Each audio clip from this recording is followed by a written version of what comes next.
How to fix the couldn't refresh feed error on Instagram. This tutorial shows you how to get your feed loading again on your Android device. First, check your internet connection and try switching between Wi-Fi and mobile data to see if that's what's causing the issue.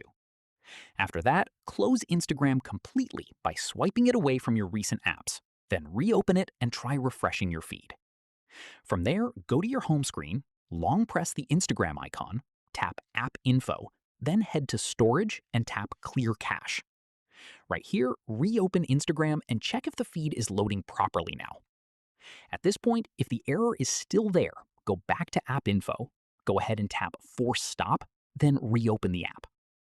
Moving on, open the Play Store, search for Instagram, and install any available update. From here, press and hold the power button until the power menu appears and tap Restart. Finally, once your device is back on, reinstall Instagram from the Play Store. Sign back in and check if your feed is refreshing normally. And that's it. If this guide helped you fix the couldn't refresh feed error on Instagram, give it a like, subscribe for more Instagram tutorials, and hit the bell so you never miss an upload. See you in the next one.